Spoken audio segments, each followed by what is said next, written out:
Before we get started with this video, I have to take a moment to let you guys know that while I was editing this, something happened with the audio that got all messed up. So I had to really add a bunch of edits to try to make it sound even kind of decent. And I did alright, but it does kind of sound like I'm talking through a tin can. So please forgive me for that. It's still funny, I promise. Anyway, here we go. Someone snitching this way comes, and he's been cast with a glorious burden upon his shoulders. Do you guys remember a little band called Iced Earth? They were popular for a while, pretty cool speed metal, power metal band. Well, they've been out of the spotlight for a little while because their guitarist, John Schaffer, decided to take part in a little get-together in Washington, D.C. that got a little out of hand. John Schaffer of Iced Earth was one of the very first people to be recognizably a part of the January 6th event that took place in Washington, D.C. in 2021.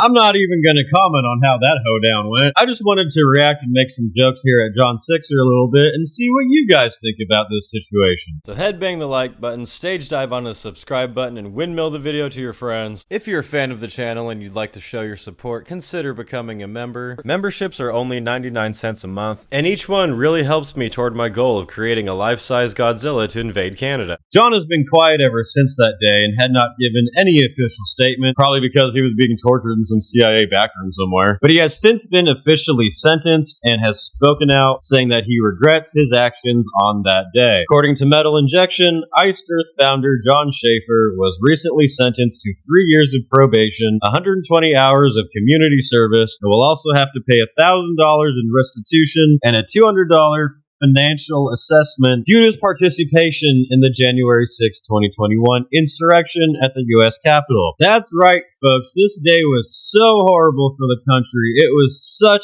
a terrible, violent insurrection that one of the first people to be charged in it was only charged a $1,200 fine and given probation. Schaffer originally faced a slew of extremely serious charges, but ultimately had it tamped down due to his cooperation with law enforcement. AKA, he ratted everybody out. Everybody knows that. Whether you think he should or shouldn't have, if it was the right thing to do or not, he got far less punishment because he snitched on everybody. John Schaffer has now issued a full statement on his life between January 6, 2021 and present day via Attorneys for Freedom law firm. Sixer expressed deep regret for his actions on January 6, noting that he's found ways to better himself in the interim. The following is Schaffer's statement, published in full. And this law firm swears 100% that this is totally John Schaffer's real thoughts and he has not been brainwashed like a Manchurian candidate in any way. He did not face any Clockwork Orange type experiments while he was held in this underground back room. Anyway, John says,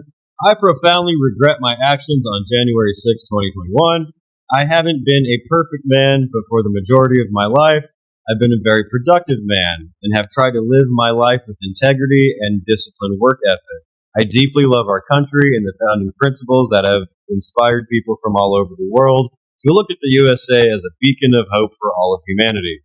Having traveled the world for over 30 years and having performed in approximately 100 countries, it was always a great feeling and relief when the airplane would safely land at home on U.S. soil. When the global pandemic came upon us and chaos ensued all around the U.S. in 2020, fun times. I was very concerned about what seemed to be a collapse of our country and the rule of law. When the 2020 election took place and I saw many public officials and media outlets reporting that the election was stolen, my concern deepened. This led to my decision to go to D.C. and have my voice heard, with a can of bear spray. I'm not accusing my impulsive behavior.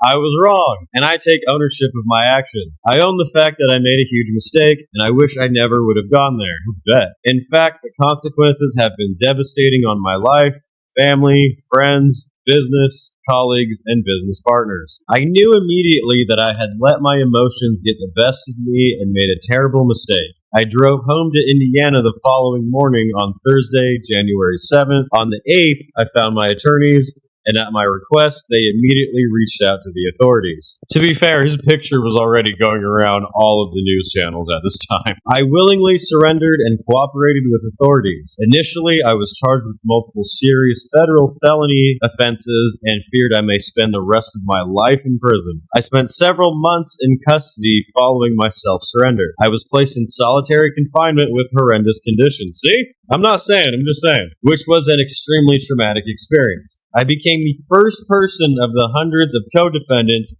to enter a guilty plea and have now been sentenced to probation. Until now, I have resisted the strong urge to issue a public statement due to my ongoing cooperation and the wishes of federal authorities. This extended period of silence has added additional challenges to my life as a public person. Since the beginning, I wanted to express my remorse for my actions and address the legitimate concerns of my fans worldwide. I watched as one media outlet after the next dragged my reputation through the mud and condemned me for not making any statement. However, I tried to be as productive as possible in lieu of my very damaged reputation and career. I mean, I don't know how productive you can be in solitary confinement, but alright. This whole situation has been extremely difficult. However, I know that I have become a better man because of it. I used to stay so busy that I didn't have much time for self-reflection. In the last 3.5 years, that's mostly what I've done. I have become a member of a wonderful church and improved myself spiritually, mentally, and physically. This personal revival has inspired me to continue writing and recording music. I'm certain there will be very positive outlook in my future artistic creations. To my fans who have continued to support me throughout this deeply embarrassing ordeal, I want to apologize for letting you down and thank you for keeping me going. To those fans who I have lost due to my decisions that day, I certainly understand. I humbly ask everyone to allow me to demonstrate through my actions how far I've come. I wish to continue to use my art to unite people and never to divide. Sincerely, John Schaffer. So that is the official statement from the man who went to Washington, D.C. with a can of bear spray to get his voice heard. What do you guys think of this situation? Do you think he should be welcomed back into metal or not? I just did a video on Tim Limbasis, who up until now was pretty much welcomed back in, and he literally tried to have somebody killed. John Schaffer stood in a building for 10 minutes on a very unfortunate day. As far as I'm aware, for John's literal actions on January 6th, he was in the building for about 10 minutes and then left. I do know that he had a can of bear spray with him. I do not know if he used it, if he didn't use it, if he actually struck at anyone or not. I honestly don't know that. But a lot of people are forgiving second chances for far worse things, and when you think about it, all John was really doing was looking for material for the next Iced Earth album. And I think we can all agree that it would be awesome for Iced Earth to do an album about January 6th. You know what's really hilarious is that I was actually in the crowd for Obama's inauguration, and I remember walking up to the Capitol building, and I remember the song I was listening to in my headphones was Declaration Day by Iced Earth. Man, isn't life funny. But yeah, what do you guys think of this situation? Would you support John in coming back or not? Do you agree with me that an Iced Earth album about January 6th would be hilarious? Let me know in the comments below. For more from me, check out my band Dark Insanity. You can find us on Instagram, on Spotify, on all of the streaming platforms, on Bandcamp as well. We have our EP, Rabid Psychosis, out now. We've got merch available for the channel and for the band. Now you can get White's Metal t-shirts, Savior of Metal hats, Dark Insanity t-shirts, Dark Insanity weed bags. We've got everything. Links for all of my stuff can be found in the description of this video. Anyway, that's it for now, and I'll see you in the next video.